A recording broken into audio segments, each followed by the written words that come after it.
So hello ಮಕ್ಕಳೇ, ಈಗ ನೋಡಿ ಇನ್ಇಕ್ವಾಲಿಟಿ ಬಗ್ಗೆ ಬೇಸಿಕ್ಕಾಗಿ ಹೇಳ್ಕೊಟ್ಟಿದ್ದೇನೆ ಎಲ್ಲ. ಇದಾದ ನಂತರ ಇದೊಂದು ಎಕ್ಸಾಂಪಲ್ನ ಸಾಲ್ವ್ ಮಾಡೋಣ.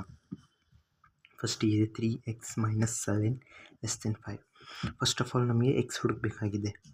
ಸೊ ಎಕ್ಸ್ ಜೊತೆ ಏನೇನಿದೆಯಲ್ಲ ಅದನ್ನೆಲ್ಲ ಬೇರೆ ಸೈಡ್ ಕಳಿಸ್ಬೇಕು. ಬೇರೆ ಸೈಡ್ ಏಕೆಂದರೆ ಇಲ್ಲೂ ಒಂದು ಕೆಲವೊಮ್ಮೆ ಲಿಮಿಟ್ಸ್ ಇರುತ್ತೆ ಇಲ್ಲಿ.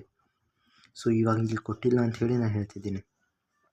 ಸೊ ಇದಾಗುತ್ತೆ 3x -7ನ ಆ ಕಡೆ ಕಳಿಸ್ಬೇಕಂತ ಹೇಳಿದ್ರೆ ನಾವೇನು ಮಾಡ್ತೀವಿ, -7 ಇದೆಯಲ್ಲ ಅದಕ್ಕೆ +7 ಮಾಡ್ತೀವಿ. ಇಲ್ಲಿ 0 ಮಾಡ್ಕೊತೀವಿ, ಅಂದರೆ ಇದಿಷ್ಟು ಟರ್ಮ್ 0 ಆಗಬೇಕು. ಇಲ್ಲಿ 5 7 ಇದೆ, +7 ಮಾಡ್ಕೊತೀವಿ. ಇದನ್ನು +7 ಇದನ್ನು +7 ಆ್ಯಡ್ ಮಾಡಿದ್ದೇನೆ, ಯಾಕೆಂದರೆ ಇಲ್ಲಿ -7 ಇದೆಯಲ್ಲ ಅದರ ಅಪೋಸಿಟ್ ನಾನು ಮಾಡಿದ್ದೇನೆ. ನೀವು ಬೇಸಿಕ್ಕಾಗಿ 3x - 7 = 5 ಇದ್ದಾಗ ನೀವು 7 ಆ ಕಡೆ ಕಳಿಸಿದ ನಂತರ +7 ಆಗ್ತಿತ್ತಲ್ಲ, ಅದೇ ರೀತಿಯಲ್ಲಿ ನಾನು ಇದನ್ನು ಮಾಡಿದ್ದೇನೆ. ನೀವು ಎಕ್ಸ್ಪರ್ಟ್ ಆದಾಗ ನೀವು ಇದನ್ನು ಟ್ರೈ ಮಾಡಿ, ಆದರೆ ಬೇಸಿಕ್ಕಿಂದ ಕಲಿಯುವಾಗ ಇದನ್ನೇ ಯೂಸ್ ಮಾಡ್ತಾ ಹೋಗಿ. ಸೊ 3x ಇಲ್ಲಿ 0 ಬರುತ್ತೆ, ಇದಾಗುತ್ತೆ 12. ಸೊ ಇವಾಗ ನೋಡಿ, ನೀವು ಎಕ್ಸ್ಪರ್ಟ್ ಆದಾಗ ನಾನು ಆ ಕಡೆ ಕಳಿಸ್ತೀರಿ. ಓಕೆ, ಇವಾಗ ನಾವು ಬೇಸಿಕ್ಕಾಗಿ ನಾವು 3ನ ಆ ಕಡೆ ಕಳಿಸ್ಬೇಕಂದ್ರೆ 3ನ ಡಿವೈಡ್ ಮಾಡ್ತಿದ್ದೀನಿ. ಇಲ್ಲಿ ಕೋಎಫಿಷಿಯೆಂಟ್ 1 ಮಾಡಬೇಕಲ್ಲ, ಅದಕ್ಕೋಸ್ಕರ 3ಯಿಂದ ಡಿವೈಡ್ ಮಾಡ್ತೀನಿ. ಆ 3 ಅಂದರೆ +3 ನಂಬರ್. ಸೊ +3 ನಂಬರಿಂದ ಮಾಡಿದ್ದಕ್ಕೆ ಇದಕ್ಕೆ no change of sign, no sign change ಅಂತ ಬರೀತೇನೆ ನೋಡಿ. ಇದಾಯ್ತಾ? ಇದಾದ ನಂತರ 3 3 ಕ್ಯಾನ್ಸಲ್ ಆಗುತ್ತೆ, x < 4. ಈ ನಂಬರ್ ನೋಡಿದ ನಂತರ ನೀವು ಎರಡು ಥರ ಇದೊಂದು ರೆಪ್ರೆಸೆಂಟೇಷನ್ ಆಗುತ್ತೆ, ಇಂಟರ್ವಲ್ ರೆಪ್ರೆಸೆಂಟೇಷನ್ ಇದೆ ಮತ್ತು ನಂಬರ್ ಲೈನ್ ರೆಪ್ರೆಸೆಂಟೇಷನ್ ಇದೆ. ಇಲ್ಲಿ 4 ಇದೆ ಅಂದ್ಕೊಳ್ಳಿ. ಇಲ್ಲಿ ಏನಿರುತ್ತೆ, ಇದರಿಗಿಂತ ದೊಡ್ಡ ನಂಬರ್ ಅಂದರೆ ಪಾಸಿಟಿವ್. ಓಕೆ, ಈ ಪಾಸಿಟಿವ್ ಇನ್ಫಿನಿಟಿ, ಇಲ್ಲೇ -∞ ಇರುತ್ತೆ. ಇದಾದ ನಂತರ x < 4 ಇದೆ, ಅಂದರೆ X is a variable which ಇದು ಅಂದರೆ ಆಸಿಲೇಟ್ ಆಗ್ತಿರುತ್ತೆ ಇಲ್ಲಿಂದ ಈ ನಂಬರ್ಸ್ ಮಿಡಲ್ದಲ್ಲಿ. ಸೊ ಇದನ್ನು ಹೇಗೆ ಬರೆದು ಇಲ್ಲಿ ನೀವು ನೋಡ್ಬೋದು, ಇಲ್ಲಿದೆಯಲ್ಲ ಇಲ್ಲಿ ಈಕ್ವಲ್ ಸೈನ್ ಇಲ್ಲ, ಹೀಗೆ ಬರೆದಿಲ್ಲ ಅವರು. ಈಕ್ವಲ್ ಇತ್ತಂದರೆ ನಾನು ಇದನ್ನು ಸರ್ಕಲ್ನ ಡಾರ್ಕ್ ಮಾಡ್ತಿದ್ದೆ, ಈಕ್ವಲ್ ಬರ್ದಿಲ್ಲ ಅಲ್ಲ, ಅದಕ್ಕೋಸ್ಕರ ಇದನ್ನು ಹಾಲೋ ಇಡೋಣ, ಅಂದರೆ ಖಾಲಿ ಇಡಬೇಕು. ಎಕ್ಸ್ ಯಾವ ಸೈಡ್ ಇದೆ, ಈ ಸೈಡ್ ಇದೆ. ಸೊ ಇದನ್ನು ಈ ಸೈಡ್ ಕಳಿಸ್ಬೇಕು. ಓಕೆ, ಇದಾದ ನಂತರ ಇದು ನಂಬರ್ ಲೈನ್ ರೆಪ್ರೆಸೆಂಟೇಷನ್. ಇದನ್ನು ರೆಪ್ರೆಸೆಂಟ್ ಮಾಡೋದು ನಾನು ಒಂದು ಮೆಥಡ್ ಹೇಳಿದ್ದೇನೆ. ಇದೊಂದು ಮೆಥಡ್, ಇದೊಂದು ಮೆಥಡ್. ಈಗ ಮೂರನೇ ಮೆಥಡ್ ಏನಿದೆ, ಇದನ್ನು ಅಂದರೆ ಇಂಟರ್ವೆಲ್ನಲ್ಲಿ first of all common bracket ಹಾಕ್ತಿದ್ದೇನೆ ನಾನು, ಅಂದರೆ ನಾರ್ಮಲ್ ಬ್ರ್ಯಾಕೆಟ್ ಪ್ಯಾರೆಂಥೆಸಿಸ್ ಅಂತೀವಲ್ಲ ಅದನ್ನು ನಾರ್ಮಲ್ ಕಾಮನ್ ಬ್ರ್ಯಾಕೆಟ್ ಹಾಕ್ತಿದ್ದೇನೆ ಎರಡು ಸೈಡ್. ಯಾಕೆಂದರೆ ಇಲ್ಲಿ ಸಣ್ಣ ನಂಬರ್ ಬರುತ್ತೆ, ಇಲ್ಲಿ ದೊಡ್ಡ ನಂಬರ್ ಬರುತ್ತೆ, ಮಿಡಲ್ದಲ್ಲಿ ಕಾಮ ಇರುತ್ತೆ. ನಾವು ಕಾಮನ್ ಬ್ರ್ಯಾಕೆಟ್ ಅಂತ ಹೇಳಿದರೆ ಇದನ್ನು ಎಕ್ಸ್ಕ್ಲೂಡ್ ಮಾಡ್ತಿದ್ದೀವಿ ಅಂತ ಅರ್ಥ. ಅಂದರೆ ಇದನ್ನು ಬ್ರ್ಯಾಕೆಟಲ್ಲಿರೋ ಲಾಸ್ಟ್ ನಂಬರ್ ಇರುತ್ತಲ್ಲ, ಇದು 4 ಇಲ್ಲಿ ಬರದೆ, 4 ಇಲ್ಲಿ ಈಕ್ವಲ್ನಲ್ಲಿಲ್ಲ, ಇದು ಬರದೆ ಅಲ್ಲ, ಹೀಗೆ ಈಕ್ವಲ್ದಲ್ಲಿಲ್ಲ. ಈಕ್ವಲ್ ಇಲ್ಲ ಅಂತ ಹೇಳಿದಕ್ಕೋಸ್ಕರನೇ ಅದನ್ನು ಇನ್ಕ್ಲೂಡ್ ಮಾಡ್ತಿಲ್ಲ ನಾವು, ಅಂದರೆ ಎಕ್ಸ್ಕ್ಲೂಡ್ ಮಾಡ್ತಿದ್ದೀವಿ. ಅಂದರೆ ಕಾಮನ್ ಬ್ರ್ಯಾಕೆಟ್ ಇನ್ಕ್ಲೂಡ್ ಮಾಡ್ತಿದ್ವಿ, ಹೀಗೆ ಬರಿತಿದ್ವಿ 4 ಸ್ಕ್ವೇರ್ ಬ್ರ್ಯಾಕೆಟ್ ಕಾಮ. ಇಲ್ಲಿ ನೆಗೆಟಿವ್ ಇನ್ಫಿನಿಟಿ ಇದೆ.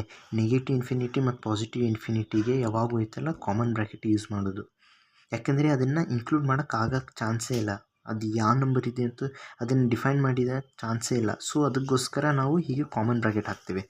ಸೊ ಇದಾಯಿತು ಕಾಮನ್ ಬ್ರ್ಯಾಕೆಟ್ ರೆಪ್ರೆಸೆಂಟೇಷನ್. 3 ಥರ ರೆಪ್ರೆಸೆಂಟೇಷನ್ ಇದೆ.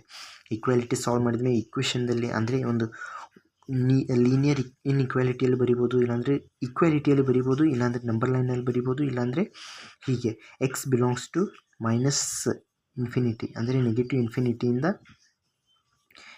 ಇನ್ಫಿನಿಟಿಯಿಂದ ಕಾಮ +4 ಮಟ, ಅದು 4 ಎಕ್ಸ್ಕ್ಲೂಡ್ -∞ ಆಲ್ಸೋ ಇನ್ಕ್ಲೂಡ್ ಆಗುತ್ತೆ.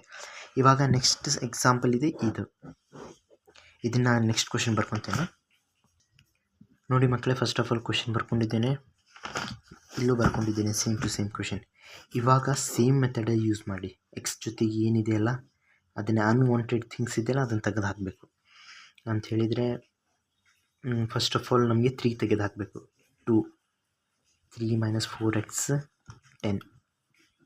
ಸೊ ಇದನ್ನು 3 ತೆಗಿಬೇಕಂತ ಹೇಳಿದರೆ ಇದು +3 ಇದೆ, -3 ಹಾಕಿಬಿಡಿ, ಎರಡು ಸೈಡ್ 3 ಸೈಡ್ ಹಾಕಿ. ಸೊ -3 ಹಾಕಿದ ನಂತರ ಇದು ಸೈನ್ ಇದೆಯಲ್ಲ ಹಾಗೆ ಇರುತ್ತೆ. ನಾನಿದ್ದೆ ಪ್ಲಸ್ ಮೈನಸ್ ಮಾಡುವಾಗ ಸೈನ್ ಚೇಂಜ್ ಆಗೋಲ್ಲ, ನೆಗೆಟಿವ್ ನಂಬರ್ನ ಮಲ್ಟಿಪ್ಲೈ ಡಿವೈಡ್ ಮಾಡುವಾಗ ಸೈನ್ ಚೇಂಜ್ ಆಗುತ್ತೆ. ಸೊ ಇದಿದೆ 0 ಆಗಿಬಿಡುತ್ತೆ, ಟೋಟಲಿ ಕಂಪ್ಲೀಟ್ಲಿ 0 ಆಗುತ್ತೆ. ಇದಾಗುತ್ತೆ -1 < -4x <, ಇಲ್ಲಾಗುತ್ತೆ 7. ಓಕೆ 7 ಆದ ನಂತರ ಇಲ್ಲಿ -1 ಇದೆ, ಇಲ್ಲಿ ಈಗ 4ನ ಎಲಿಮಿನೇಟ್ ಮಾಡಬೇಕು. 4ನ ಯಾಕೆ ಎಲಿಮಿನೇಟ್ ಮಾಡಬೇಕಂದ್ರೆ ನಮಗೆ ಬರೀ ಎಕ್ಸ್ ಅಷ್ಟೇ ಬೇಕು, ಎಕ್ಸ್ ಎಲ್ಲಿಂದ ಎಲ್ಲಿಗೆ ಯಾವ ರೇಂಜ್ದಲ್ಲಿದೆ ಅಂಥೇಳಿ. ಸೊ ಅದಕ್ಕೋಸ್ಕರ 4 ಇದೆಯಲ್ಲ, ಇದನ್ನು 4ಇಂದ ಡಿವೈಡ್ ಮಾಡಿಬಿಡಿ, -4ಇಂದ ಡಿವೈಡ್ ಮಾಡಬೇಕು. ಯಾಕಂದರೆ ಇದನ್ನು ಪಾಸಿಟಿವ್ ಎಕ್ಸ್ ಮಾಡ್ತೀವಿ ನಾವು ಯಾವಾಗೂ. ನೀವು ಯಾವಾಗಾದರೂ ವೇರಿಯೇಬಲ್ಸ್ ನೋಡಿದಾಗ -1 = 3 ಇದ್ದಾಗ +3 ಇದೆ ಅನ್ನಿಸ್ಕೊಳ್ಳಿ, x = -3 ಮಾಡ್ತೀರಾ, ನೀವು ಆ ಕಡೆ ತೊಗೊಂಡೋಗ್ತೀರಾ. ಅದೇ ರೀತಿಯಲ್ಲಿ ಇದನ್ನು ಪಾಸಿಟಿವ್ ಮಾಡಬೇಕು. ಸೊ -4ಇಂದ ನಾನು ಡಿವೈಡ್ ಮಾಡ್ತಿದ್ದೇನೆ. ಇಲ್ಲಿ ನಮಗೆ ಕೋಎಫಿಷಿಯಂಟ್ 1 ಬೇಕಾಗಿದೆ, +1. So that's the reason we are dividing it. -4ಇಂದ ಡಿವೈಡ್ ಮಾಡಿದ ನಂತರ ಇಲ್ಲಿ ಇವೆರಡು ಕ್ಯಾನ್ಸಲ್ ಆಗುತ್ತೆ, +1 ಸಿಗುತ್ತೆ. ಇಲ್ಲೇನಾಗುತ್ತೆ +x ಸಿಗುತ್ತೆ, ಇಲ್ಲೇನಾಗುತ್ತೆ -7/4. ಇವಾಗ ನಾನು ಅಂದಿದ್ದೆ ಇಲ್ಲಿ ಸೈನ್ ಚೇಂಜ್ ಆಫ್ ಸೈನ್ ಆಗುತ್ತೆ, ಏಕೆಂದರೆ ಇಲ್ಲಿ -4ಇಂದ ನಾವು ಡಿವೈಡ್ ಮಾಡಿದ್ದೇವೆ. ಸೊ ಡಿವೈಡ್ ಮಾಡಿದ್ದಕ್ಕೋಸ್ಕರ ಇದೇನಾಗುತ್ತೆ, ಇಲ್ಲಿ ಲೆಸ್ ದೆನ್ ಇದೆ, ಗ್ರೇಟರ್ ಇಲ್ಲಿ ಈಕ್ವಲ್ ಸೈನ್ ಬರುತ್ತೆ. ಯಾಕಂದರೆ ಕ್ವಶನ್ದಲ್ಲಿ ಈಕ್ವಲ್ ಇದೆ, ನಾನು ತಪ್ಪಿ ಬರೆದಿಲ್ಲ ಅದನ್ನು. ಇಲ್ಲಿ ಈಕ್ವಲ್ ಬರುತ್ತೆ, ಈಕ್ವಲ್ ಎಲ್ಲಿದೆ ಅಲ್ಲಿ ಈಕ್ವಲ್ ಬರೀರಿ, ಬರೀ ಸೈನ್ ಅಷ್ಟೇ ಚೇಂಜ್ ಮಾಡಿ. ಇದಾಯಿತು, ಎಲ್ಲ ಕರೆಕ್ಟಾಗಿ ಬರೆದಿದ್ದೇನೆ. ಇವಾಗ ನಾನು ಏನು ಮಾಡ್ತೇನೆ, ಇದನ್ನು ಹೀಗೆ ಸ್ವಿಚ್ ಮಾಡ್ತೇನೆ. ಅಂದರೆ ನೋಡಿ, ಫಸ್ಟ್ ಇದು ನಂಬರ್ ಬರ್ಕೊತೇನೆ, -7/4 +x 1, ಇಲ್ಲಿ 1/4 ಬರುತ್ತೆ. So sorry for that, 1/4. ಇವಾಗ ನಾನು ಇದನ್ನು ಹೀಗೆ ಸ್ವಿಚ್ ಮಾಡಿ ಬರೆದಿದ್ದೇನೆ. ಇವಾಗ ಎಕ್ಸಾಂಪಲಲ್ಲಿ 2 > 1 ಆರ್ 1 < 2, ಎರಡೂ ಮೀನಿಂಗ್ ಸೇಮೇ ಇದೆ. ಅದೇ ಪ್ರಕಾರ ಅಂದರೆ 2ನೇ ದೊಡ್ಡದಿರೋದು. ಅದೇ ರೀತಿಯಲ್ಲಿ ಇದನ್ನು ಹಾಗೆ ಬರೆಯೋದು. ಈಗ ನೋಡಿ, ಫಸ್ಟ್ ಆಫ್ ಆಲ್ ಇದನ್ನು ಫಸ್ಟ್ ಸಾಲ್ವ್ ಮಾಡೋಣ. ನೋಡಿ, x > -7/4, x > or -7/4. ಇಲ್ಲೂ ಅದೇ ಬರೆಯೋದು. ಅಂದರೆ ಎಕ್ಸೇ ದೊಡ್ಡದಿರಬೇಕಂದ್ರೆ 7/4 < x ಅಂತ ಬರೆದಿದ್ದೇನೆ. ಅದೇ ರೀತಿಯಲ್ಲಿ ಇದನ್ನು ಬರೀತಿದ್ದೇನೆ. So this is done. ಇವಾಗ ಇದನ್ನು ನಂಬರ್ ಲೈನ್ ಫಸ್ಟ್ ರೆಪ್ರೆಸೆಂಟೇಷನ್ ಆಯಿತು. ಸೆಕೆಂಡ್ ರೆಪ್ರೆಸೆಂಟೇಷನ್ ಇಲ್ಲೇ 0 ಇರುತ್ತೆ, ಇಲ್ಲಿ -7/4, ಇಲ್ಲಿದೆ +1/4. ಓಕೆ, ಇವಾಗ ಫಸ್ಟ್ ಆಫ್ ಆಲ್ ಇಲ್ಲಿ ಯಾವುದನ್ನ ಈಕ್ವಲ್ ಇದೆಯಲ್ಲ ಅದನ್ನು ಡಾರ್ಕ್ ಮಾಡಿಬಿಡಿ, ಯಾವುದು ಈಕ್ವಲ್ ಇಲ್ಲ ಅದನ್ನು ಎಕ್ಸ್ಕ್ಲೂಡ್ ಮಾಡಿ ಹೀಗೆ ಬರೀರಿ. ಇವಾಗ ಎಕ್ಸಿನ ಮಿಡಲ್ದಲ್ಲಿ ನಾನು ಎಕ್ಸ್ ಅಂತ ಹಾಕೋಕ್ಕಾಗಲ್ಲ, ಯಾಕಂದರೆ ಎಕ್ಸಿನ ಒಂದು ವೇರಿಯೇಬಲ್ ಇದೆ. ಎಕ್ಸ್ ಕ್ಯಾನ್ ಆಸಿಲೇಟ್ ಅಂತ ಹೇಳಿದರೆ ಹೀಗೆ ಮೂವ್ ಆಗ್ತಾ ಇರುತ್ತೆ. ಇದರೊಳಗೆ ಇರ್ಬೋದು, ಇದರೊಳಗೆ ಎಷ್ಟು ನಂಬರ್ ಇದ್ದಾವೆ ಎಲ್ಲದರೊಳಗೆ ಅದನ್ನು ಆಸಿಲೇಟ್ ಆಗ್ತಿರುತ್ತೆ. ಸೊ ಇದೇನಾಗುತ್ತೆ, ಹೀಗೆ ಕನೆಕ್ಟ್ ಮಾಡಿದ್ರೆ ಇದಾಯಿತು ರೆಪ್ರೆಸೆಂಟೇಷನ್. ಇಲ್ಲೇ -∞ ಇದೆ, +∞ ಇದೆ, ಇಲ್ಲೆಲ್ಲೂ ಯೂಸ್ ಆಗಿಲ್ಲ ಅದು. ಆಯಿತಾ, ಇದಿಷ್ಟೇ ನಮಗೆ ಬೇಕಾಗಿರೋದು. ಸೊ ನಂಬರ್ ಲೈನ್ ರೆಪ್ರೆಸೆಂಟೇಷನ್ ಆಯಿತು. ಇದು ಎಕ್ಸಾಮ್ನಲ್ಲಿ ಹೀಗೆ ಬಾಕ್ಸ್ ಹಾಕೋದು ಬೇಕಾಗಲ್ಲ, ಹೀಗೆ ಇಷ್ಟೇ ನಂಬರ್ಸ್ ಬರೀರಿ, ಹೀಗೆ 1-2 ಡಾಟ್ ಇಡಿ ಅಷ್ಟೇ ಸಾಕು.